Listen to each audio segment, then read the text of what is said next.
বিসমিল্লাহির রহমানির রহিম। দেশ ও দেশের বাহির থেকে যে যেখান থেকে আমার ভিডিওটা দেখছেন সবাইকে জানাই আসসালামু আলাইকুম। আশা করি আল্লাহর রহমতে সকলে সুস্থ এবং সবল আছেন।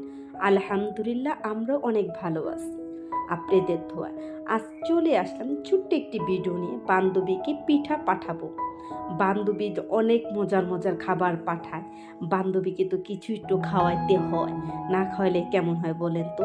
আমি তেমন একটা পিঠা বানাইতে পারি না, তো ভালো বানাইতে যেমনই পারি ওইটা আমার বান্ধবী অনেক খুশি হয়, মানে অনেক খুশি হয় কি বলবো, মানে খুশিতে মানে আগ্রহটা বেড়ে যায় একটা।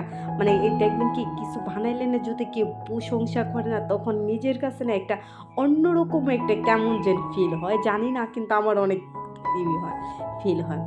তারপর বান্ধবীকে পাটিসাপলা পিঠা বানাবো, তখন আবার কি করলাম, সকালে মেয়ে খাইবো, আমি এই যে কিচমিচ পানিটা ওটা ভিজিয়ে রাখছিলাম, রাত্রেবেলায় কিচমিচ ভিজিয়ে রাখছিলাম। মানে আমরা আবার যেহেতু চিরা সিড খাই, মাঝে মাঝে খাই, রেগুলার খাই না। তখন আবার বললাম কি আমি এই যে কিচমিচে পানিটা দিয়েই আমি চিরা সিডটা করে দিচ্ছি, আর হালকা কুসুম গরম পানি ওটার সাথে মিক্স করছি। মামি আর কয়েকটা বাদাম, ওই যে মেয়ের বাবা বাদাম পাঠাইছিল, ওখান মানে কয়েকটা বাদাম মেয়ের আমি খাইয়ে তারপর আমি একটু আবার পিঠা বানায় বান্ধবীকে পিঠা দিয়ে আবার একটু শপিংয়ে যাব, আজকে একটু বাহিরে খাওয়া দাওয়া করবো, এই জন্য আর ভারী কোনো খাবারই করি নেই। আর তখন আমি ওই যে পাটিসাপটা পিঠা বানানোর জন্য আমি ওখানে খিসাটা তৈরি করছি। আর এখানে ওই যে এইটা হয় পুরটা হয় এটাই করতেছে। আর এইখানে আমার যে মিঠাইটা দেখছেন এটা হলো অরিজিনাল খেজুরের গুড়। মানে আমার এই খেজুরের গুড়টা দিয়ে না জানি না কার কেমন আমার দুধ ভাত খেতে অনেক ভালো লাগে। আর পিঠার কালারটাও খুব সুন্দর হয়। আর আমি যখন এই যেটা বানাইছিলাম ওই যে খিসাটা বানাইছি, একবারে দুধের যে ভিডিওতে তেমন আসছে কিনা বলতে পারলাম না, দুধের যে কালারটা না ওরকম, কিন্তু পিঠাটা অনেক মজা হয়েছে। আর এই পিঠাটা আপনারা আবার অনেকে বলবে কিন্তু তেল দেন, তেল দেওয়ার কারণ হলে কি, আমি যখন ফ্রাই প্যানে দিব না আমার নিচে আর লাগবে না, এমনি উঠে যাবে।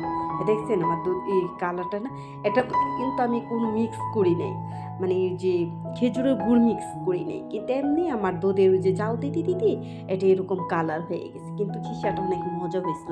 তা আমি তো ওরকম বললাম না আমি অত পারদর্শী, অত সুন্দরভাবে বানাইতে পারি না, নতুন গৃহিণী তো ওই যে চেষ্টা করে আমি পিঠা এই পাটিসাপটা পিঠাটা এবারই চেষ্টা করছি, কখনো চেষ্টা করিনি ভাবি। মাশাল্লাহ অনেক মজা হয়েছে। আমি জানি না, মানে যারা খাইছে তারা বলতেছে অনেক মজা হয়েছে। নিজের প্রশংসা তো নিজে করা যায় না। আমি একে অনেকগুলা পিঠা বানাইছি, আর প্রত্যেকটা পিঠা আপনাদের আমি দেখাইছি। আর এই ফ্রাই প্যানটা না একটা মাপ, মানে এই পরিমাণ মতন হয় এভাবে। তারপরে এই পিঠাটা আমি বানাই মানে একটা বক্সে করে দিছি, দেওয়ার পর অল্প কয়েকটা পিঠা আমি আমার মেয়ের জন্য রাখছি। মানে আমার মেয়ে বলতেছে আম্মু পিঠাটা না অনেক মজা হয়েছে, তো ওই কিন্তু এই খিসা যাতে ওই যে এইসব পিঠাটা খায় না, এই কারণে আমি আর রাখি নে, যেহেতু খায় না। আর আমার না পিঠার প্রতি তেমন একটা নিশা না, মানে হইব, হ্যাঁ খাই অনেক কম, খাইনি এমন কোনো কথা না। তারপরে বলতেছে আম্মু পিঠাগুলো না অনেক মজা হয়েছে, মেয়ের ২ টিচারে দিছি আর মেয়ের জন্য রাখছিলাম, মেয়েকে খাওয়াইছি, মানে মেয়ের অনেক পছন্দ। তা আমি বলতেছি কি তাহলে আমি বাসায় বানাইতে, আরে ভাবিরও খায় বলতেছে কি না তোমার পিঠাটা অনেক মজা হয়েছে। আমি কই তাই নাকি, মজা হইলে আমি সারতো। আর এই যে আমি না খিসাটা চামিচটা না নিয়ে পিস পিস করে মানে মানে কেকের মতন কাটছি, কাইটে ওই পরিমাণ মতন দিয়ে দিছি। তারপরে আর পিঠাগুলা দেখছেন ওই যে তেল দেওয়ার কারণে না আমার পিঠাগুলো কিন্তু করে না। আর তেল না দিলে না ওই পিঠাগুলি লাইগে যায়। আবার অনেকে টিস্যু দিয়ে যে যেভাবে দেয় আমি এভাবেই দিলাম। আমার মনে হয় আমি সিট রুটি বানাইলেও না বেশি করে এটার ভিতরে তেল মিক্স করি। তাহলে আমার পরবর্তীতে আর তেলের অত প্রয়োজন হয় না। এভাবে বানাই। কিন্তু ওই যে আমার ভাবিরা দেখে না বলতেছে তুই পিঠে এত সুন্দর করে পিঠা বানাইতে পারোস, আমি কই আমাদের তো একদিন বানাই খাইলে, কিন্তু যে আমার বাবা বাড়িতে আমি একদিন ট্রাই করছি, কিন্তু ওই ফ্রাই প্যানটা বড় তো এই কারণে আর বানাইতে পারিনি। তারপর আমার এক বাইস্তারও আমি বানাই দিয়েছিলাম, ওদিনকেও বানাইছিলাম আমি, চেষ্টা করি যাই হোক, মানে হয়েছে। আর আগে পরে কখন আমার এগুলা করা হয় নাই, যাই করি আমি এবারকে নতুন। আর ইউটিউব চ্যানেলে খোলার পর না আমার এগুলার প্রতি না একটা আগ্রহ, যেন আপনি দেখি না অনেকে, তখন আমার আগ্রহ লাগে দেখি আমি কি পারি কি না, কিন্তু না আমার হাসব্যান্ড আমার অনেক উৎসাহ দেয়। মানে হইলে অনেক উৎসাহ দিব। বলব কি, "না তুমি পারবা, চেষ্টা করো পারবা।" কিন্তু না আমি না ১ম যখন এগুলোও না আমি অনেক নষ্ট করতাম। তখন তো আর বুঝতাম না কিভাবে বানায়। কিন্তু এখন একটু পুরানো হয়ে গেছি না আমি। এখন তো পারি। নতুন তেমন একটা বুঝতাম না। বানাইতে কিন্তু অনেক নষ্ট করতাম তখন। এখন নষ্ট করি না। এখন একবার হিসাবি হয়ে গেছি গে। এই পিঠার এই প্রসঙ্গে তো আপনাদের শুধু পিঠাই দেখাইতেছে। বলবেন কি শুধু পিঠাই দেখাইতেছে। আমি আপনাদের শুধু পিঠাই আজকে আমার পিঠাই আপনারা দেখেন। কি করব? তারপরে একে সবগুলো পিঠা বানাইছি। অনেকগুলো পিঠা বানানোর পর আর এটার ভিতরে না অনেকে না এই যে খেজুরের গুড়টা দিয়ে ওই যে আমরা যেমন জানি না আপনারা কোন সেটা আমরা যেমন ওই সেই পিঠার একটা আছে না খাজি, ওই খাজি দিয়ে খেজুরের গুড় দিয়ে যদি নারকেলের মতন একটা পুর দিয়ে বানায় না, ওই পিঠাটা না খাইতে অনেক মজা। আমার পাশের ফ্ল্যাটে ভাবি দিছিল তাদের।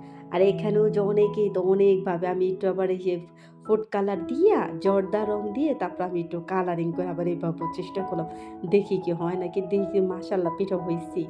যেমনই হোক কিন্তু অত সুন্দর হয় নাই কিন্তু পিঠা হইছে। দেখতে খারাপ লাগতেছে না।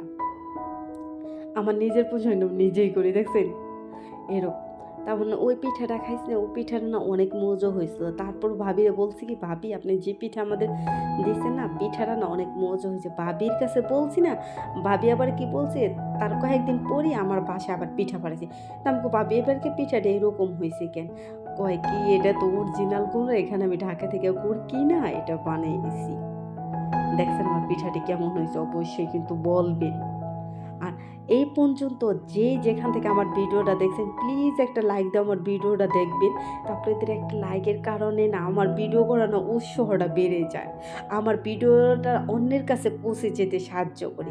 প্লিজ একটা লাইক দিয়ে আমার ভিডিওটা দেখবেন। অনেকে কমেন্ট করে কিন্তু ভিডিও দেখে কিন্তু লাইক করে না। জানি না আমার ভিডিও আপনাদের মনের মতন হইতে পারি না। হ্যাঁ, এটা বলতে পারি আমি অত সুন্দর করে ভিডিও করতে পারি না। এই কারণে আমার ভিডিওতে লাইক হয় না। আপুরা দেখে ঠিকই কিন্তু লাইক দেয় না। হুম, এইরকম। আর এখানে ২ টা ইলিশ মাছ করে মানে আনামি ওই যে আমি আবার অনেক সময় যখন ফ্রি টাইম থাকে মাছ বের করে ময় মসল মাখায় আমি ডিপে ফ্রোজেন করে থাকি। এই যে দেখেন আজকে শর্টকাটে যাবো ২ টা ইলিশ মাছ ভাইজে তারপরে গরম ভাত খেয়ে তারপরে বের হয়েছে। আর বের হইতে বাইরে যেহেতু খাবো তারপরে ভাইজা রেখে গেছি। আপনার ভাইয়ার আমি সারপ্রাইজ দিব। এই সারপ্রাইজ ভিডিও অবশ্যই আসবে। একটু ওয়েট করেন। দেখবেন আপনার ভাইয়ার আমি কি সারপ্রাইজ দিছি। আমি একা হাতে অনেক কিছু আমি আপনার ভাইয়াকে সারপ্রাইজ দিয়েছি। তখন আমি আবার পাঞ্জাবির শোরুমে চলে গেলাম। পাঞ্জাবি দেখতাছি। আর আপনি তো সাথে নিয়েই দেখতাছি। আমার চয়েসটা তেমন একটা সুন্দর না। আপনাদের চয়েসটা অনেক সুন্দর। আমি দেখি অনেকে আপুরা অনেক কি করে না। তারপরে এই পাঞ্জাবিটা না কিন্তু ইসের মতো সুন্দর লাগে না। কিন্তু ভিডিওতে সুন্দর কিন্তু বাস্তবে অনেক সুন্দর লাগছে। আর এটা না আমার কাছে ভালো লাগে নাই। এই কারণে আমি কিনি না। আর এই জায়গার পাঞ্জাবিটা সবকটা পাঞ্জাবি খুব সুন্দর। এটা অনলাইনে হইছে ফিক্সড এর দোকান। আমি আপনার এই পাঞ্জাবিটা আমার কাছে অনেক ভালো লাগছে। ভালো লাগার পর ও যে এক রেট। এইটা আমি আরেকজনকে গিফট করবো আরেক ভাইয়ারে। এই কারণে এক রেটে থেকে এখানে এই পাঞ্জাবিগুলা কিনছি। আর আমি যে পাঞ্জাবিটা কিনছি ওই পাঞ্জাবিটা আমার মেয়ের পছন্দ কিন্তু ওর বাবারে পড়ছে বাদে মাশাআল্লাহ খুব সুন্দর লাগছে।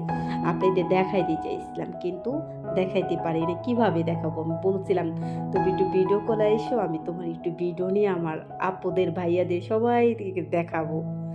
আমি তোমার এই সারপ্রাইজ দিলাম কেমন হয়েছে পড়তে পারে। আর এখানে শার্ট দেখছিলাম। কিন্তু আমি না আপনার ভাইয়ার মাপ না তেমন আমি এর আগে কয়েকবার পাঠাইছি। পাঠানোর পরে না কাপড়গুলো না হয় না। মানে হয়ে যায়, শর্ট হয়ে যায়, টাইট হয়ে যায়। এই কারণে আমি না দেইনি। কিন্তু এবারকে না আমার ভাগ্নির জামার পাঞ্জাবির মাপ তো ওটা থেকে ডবল নিয়া এসে দিয়েছি। কিন্তু সবকটা কাপড়-চোপড় পারফেক্ট লাগছে। আমার অনেক আনন্দ লাগছে। দেখবেন কি একটা জিনিস যদি পড়েন, এই যে এখানে আবার মেয়েরা কাচ্চি খাইতেছে, ওখানে ভ্যান থেকে একটুই খাইলো। সব একটু নিছি আর এখানে কাচ্চি এটা কিন্তু মাংসটা কিন্তু ভেতরে আমি বলতেছি কিন্তু বেটা উপরে উঠাও, দেখাও এই হতাছে। হুম। তাহলে মেয়ে কাচ্চি খাইছে, মেয়ে আর খাইতে পারে না মানে বলতেছে আমি খাইতে পারি না। আর ও যে বললাম না একটু বাইরে খাইছি। তারপরে এখানে খাওয়া-দাওয়া শেষ করে তারপরে আমি চলে আসছি বাসায়। বাসায় আসার পরে আল্লাহ হাফেজ।